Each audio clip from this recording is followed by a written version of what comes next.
조선의 역사를 통틀어 이토록 충격적인 장면이 또 있었을까요?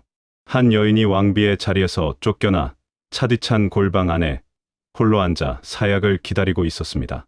그녀가 지은 죄는 오직 하나였습니다. 왕의 얼굴을 손톱으로 핥히었다는 것. 단 그것뿐이었습니다. 그 방 밖에는 아직 철없이 어린 그녀의 아들이 세상이 어떻게 돌아가는지도 모른 채 어딘가에서 뛰어놀고 있었습니다.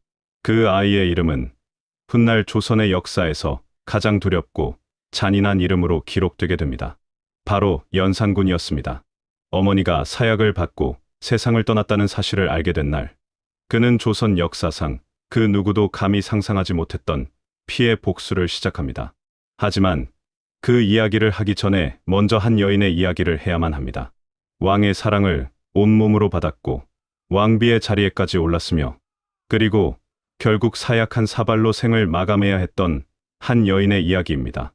그녀의 이름은 윤씨. 조선 역사가 끝내 외면하려 했던 비극의 주인공입니다. 지금부터 그 이야기를 시작합니다. 성종 임금이 조선을 다스리던 시절, 경복궁의 봄날은 겉으로 보기에 더없이 평화로웠습니다. 왕은 학문을 사랑했고 신하들은 예를 갖추어 왕을 보필했으며 백성들은 비교적 안정된 삶을 살아가고 있었습니다. 하지만 궁궐 안쪽 깊숙한 곳에서는 언제나 그렇듯 눈에 보이지 않는 권력의 다툼이 조용히 흐르고 있었습니다. 그 궁궐 안으로 한 젊은 여인이 들어오게 됩니다. 하만 윤씨 가문의 딸이었습니다. 그녀는 특별히 화려한 배경을 가진 여인이 아니었습니다. 가문은 반듯했지만 권세 있는 집안은 아니었고 궁에 들어올 때 그녀의 나이는 아직 어렸습니다. 궁궐이라는 세계는 바깥 세상과는 전혀 다른 곳이었습니다. 아름다운 기와 지붕 아래 화려한 비단 옷을 입은 여인들이 가득했지만 그 안은 끝없는 경쟁과 질시로 가득 찬 세계였습니다. 젊은 윤 씨는 그 세계 속으로 조용히 발을 들여놓았습니다. 그리고 아무도 예상하지 못했던 운명이 그녀를 기다리고 있었습니다. 성종은 조선의 왕들 중에서도 학문과 예학을 특별히 중시했던 군주였습니다. 하지만 그도 결국 사람이었고 젊은 왕의 눈은 어느 날 조용히 자신의 앞을 지나가는 한 여인에게 머물게 됩니다. 윤 씨였습니다. 그녀에게는 남들과 다른 무언가가 있었습니다. 화려하게 자신을 드러내려 하지 않았고 말수가 적었으며 눈빛만은 유독 깊고 맑았습니다. 성종은 그녀에게 마음이 기울었습니다. 처음에는 작은 관심이었을 것입니다. 하지만 그 관심은 곧 총애로 바뀌게 됩니다. 왕이 한 여인에게 마음을 주기 시작했다는 것은 궁궐 안에서는 결코 작은 일이 아니었습니다. 그것은 모든 것을 바꾸어 놓을 수 있는 시작이었습니다. 윤 씨를 바라보는 궁 안의 시선들이 조금씩 달라지기 시작했습니다. 부러움과 경계심이 섞인 눈빛들이 그녀를 향하기 시작했습니다. 하지만 윤 씨는 그것을 아직 알지 못했습니다. 성종의 발걸음은 점점 더 자주 윤 씨가 있는 처소로 향하게 되었습니다. 왕의 총애를 받는다는 것은 겉으로는 영광스러운 일처럼 보였습니다. 좋은 옷과 좋은 음식, 그리고 궁 안에서의 높아진 위상이 함께 따라왔습니다. 하지만 그것이 동시에 얼마나 위험한 자리인지를 윤 씨는 그때까지 깊이 알지 못했습니다. 왕의 사랑을 받는 여인은 언제나 수많은 적을 만들게 됩니다. 같은 궁 안에 있는 후궁들, 그리고 각자의 배경과 가문을 업고 입골한 여인들, 모두가 그 총애를 탐냈기 때문입니다. 윤 씨의 처소 주변에서는 조용한 견제와 음해가 서서히 시작되고 있었습니다. 하지만 왕의 마음은 여전히 그녀에게 향해 있었고 윤 씨는 그 사랑 안에서 잠시 행복했습니다. 그 행복이 얼마나 짧고 위태로운 것이었는지를 그녀는 곧 알게 됩니다. 그리고 마침내 그 날이 찾아왔습니다. 윤 씨가 왕자를 낳은 것입니다. 아이의 울음소리가 처소 안을 가득 채우던 그 순간 궁궐 안의 공기가 달라졌습니다. 왕자를 낳는다는 것은 단순한 출산이 아니었습니다. 그것은 조선 왕실에서 한 여인이 가질 수 있는 가장 강력한 힘을 손에 쥐는 일이었습니다. 성종은 크게 기뻐했습니다. 그 아이는 훗날 왕위를 이을 수도 있는 왕자였고 그 아이의 어머니인 윤 씨의 위치는 하루아침에 달라졌습니다.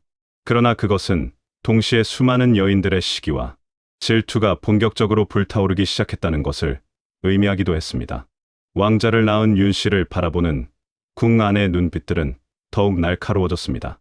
아무도 그녀에게 축하한다고 말하지 않았습니다. 왕자를 낳은 지 얼마 지나지 않아 성종은 결단을 내립니다. 윤 씨를 왕비로 책봉하겠다는 것이었습니다. 그 소식은 궁궐 전체를 순식간에 뒤흔들었습니다. 누구도 예상하지 못했던 결정이었습니다. 조정의 신하들 사이에서도 의견이 엇갈렸습니다. 윤 씨의 가문이 왕비를 배출하기에 충분한 집안인지를 두고 조용한 논쟁이 벌어지기도 했습니다. 마침내 윤 씨는 왕비의 자리에 올랐습니다. 화려한 예복을 갖추어 입고 왕비의 책봉식을 치른 그날, 그녀는 조선 왕실의 가장 높은 자리에 서게 되었습니다. 하지만 그 자리가 얼마나 외롭고 위험한 곳인지를 윤 씨는 그때부터 온몸으로 느끼기 시작합니다. 왕비가 된다는 것은 더 이상 왕의 사랑만으로 살 수 없다는 것을 의미했습니다. 그녀의 일거수일투족이 모두의 눈에 들어왔고 조금이라도 흐트러진 모습을 보이면 곧바로 비난의 대상이 되었습니다. 왕비의 자리는 화려했지만 그 안은 결코 평온하지 않았습니다.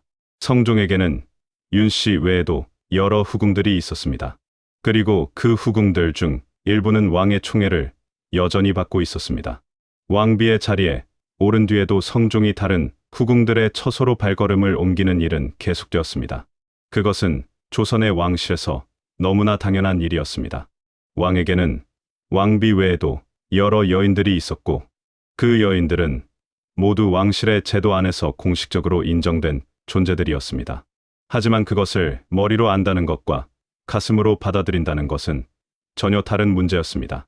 왕비가 된 윤 씨는 점점 더 깊은 불안 속으로 빠져들기 시작했습니다. 왕의 발걸음이 자신의 처소에서 멀어질 때마다 가슴 한켠이 서늘하게 식어갔습니다. 후궁들은 표면적으로는 왕비에게 예를 갖추었지만 그 눈빛 안에는 언제나 서늘한 무언가가 감추어져 있었습니다. 궁궐 안의 하루하루는 윤 씨에게 점점 더 무거워지고 있었습니다. 왕이 다른 후궁에게 마음을 주고 있다는 소문이 들려올 때마다 윤 씨의 마음은 날카롭게 흔들렸습니다. 그녀가 특히 신경 썼던 것은 성종의 발걸음이 한 후궁에게 유독 자주 향한다는 것이었습니다. 궁녀들의 귀갯말은 쉽게 막을 수 없었고 그 말들은 어김없이 윤 씨의 귀에까지 흘러들어왔습니다. 왕비의 불안은 서서히 질투로 변해갔습니다.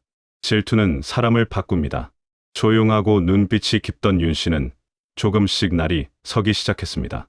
사소한 일에도 민감하게 반응하게 되었고 궁녀들을 대하는 태도도 달라지기 시작했습니다. 성종도 그 변화를 느끼고 있었습니다. 왕비가 달라졌다는 것을 왕은 분명히 알고 있었습니다. 하지만 아무도 그 변화의 진짜 이유를 왕에게 제대로 말하려 하지 않았습니다. 성종은 예의와 절제를 중시하는 왕이었습니다. 왕비가 흔들리는 모습을 보일수록 그는 불편함을 느꼈고 자연스럽게 발걸음은 더욱 다른 곳으로 향하게 되었습니다. 그리고 그것이 윤 씨의 불안을 더욱 깊게 만드는 악순환이 되었습니다. 왕비의 처소에서 왕의 발소리가 들리지 않는 밤이 늘어갈수록 윤 씨는 점점 더 좁은 곳으로 몰려가는 기분을 느꼈을 것입니다. 넓고 화려한 왕비의 처소가 어느 순간부터는 감옥처럼 느껴지기 시작했습니다. 왕비라는 자리는 높았지만 그 자리에서 그녀는 철저하게 혼자였습니다. 그 외로움과 공포가 결국 그녀를 걷잡을 수 없는 방향으로 몰아가게 됩니다. 그리고 마침내 운명의 그날 밤이 찾아옵니다. 성종 10년 무렵의 어느 밤이었습니다. 왕이 왕비의 처소를 찾아왔습니다. 그날 밤 두 사람 사이에 어떤 말이 오갔는지, 어떤 감정이 충돌했는지 정확히 기록된 것은 많지 않습니다. 하지만 그날 밤 궁궐 안에서 벌어진 일은 이후 조선왕조실록에 뚜렷하게 남아 있습니다.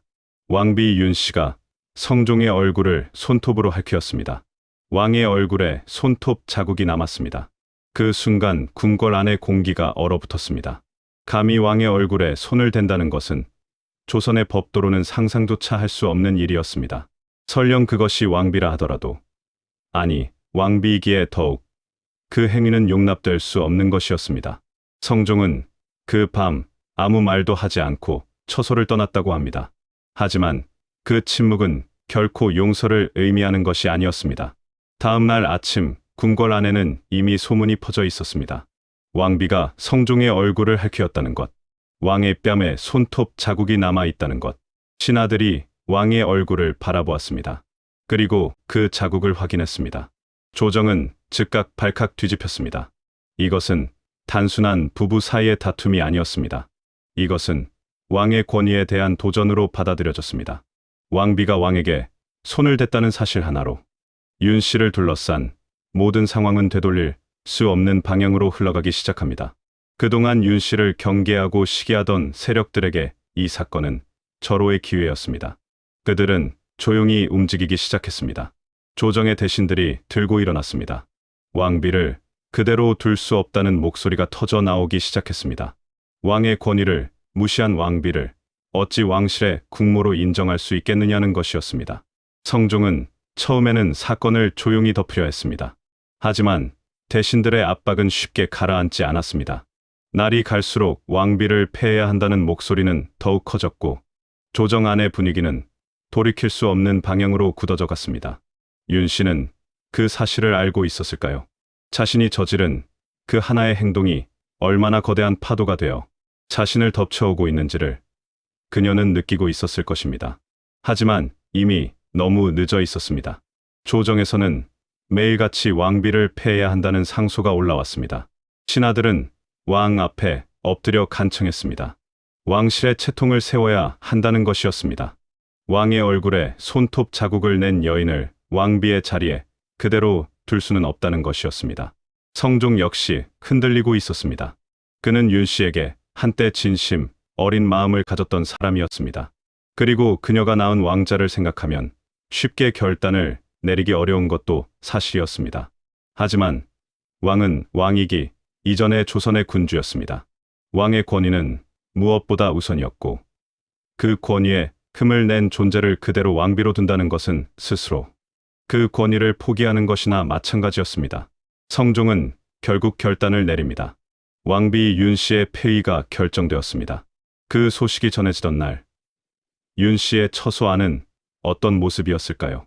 화려했던 왕비의 예복이 벗겨지고 왕비를 상징하는 모든 것들이 하나하나 치워졌습니다. 수십 명이었던 궁녀들도 하나둘 자리를 떠났습니다. 왕비의 자리를 잃은 여인에게 남아있을 이유가 없었던 것입니다. 윤 씨는 이제 왕비가 아니었습니다. 패비였습니다. 그것은 단순히 지위를 잃었다는 것을 의미하지 않았습니다. 조선의 법도 안에서 패비란 곧 왕실로부터 완전히 버림받은 존재를 의미했습니다. 그리고 그 뒤에 무슨 일이 기다리고 있는지를 궁궐 안의 사람이라면 누구나 알고 있었습니다. 패비가 된 윤 씨는 궁 밖으로 쫓겨났습니다. 화려한 경복궁의 문이 그녀의 뒤로 닫혔습니다. 왕비로 입성했던 그 문이 이제는 그녀를 내쫓는 문이 되었습니다. 그녀가 처음 궁에 들어왔을 때와는 모든 것이 달랐습니다. 궁 밖의 작은 집에서 윤 씨는 하루하루를 보내게 됩니다. 어제까지만 해도 수십 명의 궁녀들이 시중을 들었지만 이제 그녀 곁에는 아무도 없었습니다. 그녀의 마음속에는 무슨 생각이 있었을까요? 아직 어린 자신의 아들이 떠올랐을 것입니다. 그 아이의 얼굴이 눈앞에 아른거렸을 것입니다. 왕자인 아들은 궁 안에 있었고 어머니인 자신은 궁 밖에 쫓겨나 있었습니다.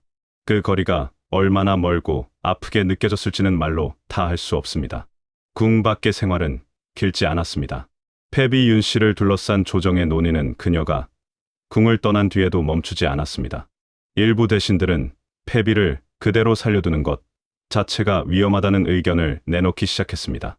패비에게는 왕자인 아들이 있었고 그 아들이 훗날 왕위에 오른다면 어떻게 될 것이냐는 계산이 이미 시작되고 있었습니다. 패비 윤 씨가 살아있는 한 궁 안의 권력 구도는 언제든 흔들릴 수 있었습니다. 그 논의들이 어떤 결론을 향해 흘러가고 있는지를 윤 씨는 느끼고 있었을까요? 좁은 방 안에서 하루하루를 보내면서 그녀는 무엇을 생각했을까요? 아들의 얼굴을, 왕의 얼굴을, 아니면 자신이 보낸 화려했던 날들을 떠올렸을까요? 성종 13년, 조정에서 마침내 결정이 내려졌습니다. 패비 윤 씨에게 사약을 내린다는 것이었습니다. 그 결정이 전해지던 날의 기록이 조선왕조실록에 남아 있습니다. 신하들은 패비를 더 이상 살려둘 수 없다고 했고 성종은 오랜 망설임 끝에 결국 윤허를 내렸습니다.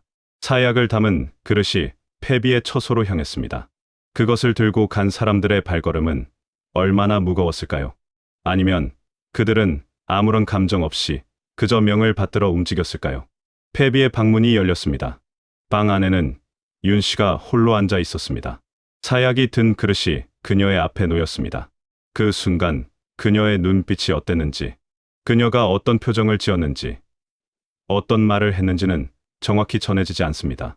하지만 그녀는 그것을 받아들였습니다. 한때 조선의 왕비였던 여인이 차디찬 방 안에서 사약을 받아드는 그 순간, 그 방 안에는 어떤 소리가 있었을까요? 아마도 고요했을 것입니다. 불기라리만큼 조용했을 것입니다. 그릇을 든 손이 떨렸을까요? 아니면 그 손은 놀랍도록 고요했을까요? 윤 씨는 마지막까지 왕비로서의 품위를 잃지 않으려 했다고 후세의 일부 기록들은 전합니다. 그리고 그 한 모금이 그녀의 생을 끝냈습니다. 죽음의 순간 그녀가 마지막으로 떠올린 것은 무엇이었을까요? 왕이었을까요? 아니면 화려했던 왕비 시절의 날들이었을까요? 아마도 그것은 아들이었을 것입니다. 아직 세상을 모르는 어린 왕자, 어머니가 어디에 있는지도, 어머니가 왜 궁 밖으로 나갔는지도, 어머니가 지금 무슨 일을 당하고 있는지도 알지 못하는 그 아이. 훗날 전해지는 이야기에 따르면 패비는 자신의 저고리를 피로 물들이며 그것을 남겼다고 합니다. 훗날 아들에게 전해달라는 부탁과 함께 그 저고리가 훗날 연산군의 손에 전해지던 날, 그는 오랫동안 말을 잊지 못했다고 합니다. 어머니의 마지막 마음이 담긴 그 붉은 천 조각이 아들의 손에 닿던 순간, 그 아들의 눈빛이 어떻게 변했는지를 상상해 보십시오. 패비 윤 씨는 그렇게 세상을 떠났습니다. 그녀의 나이 30을 갓 넘겼을 무렵이었습니다. 왕의 사랑을 받았고 왕비의 자리에 올랐으며 아들을 낳았고, 그리고 사약한 사발로 모든 것이 끝났습니다.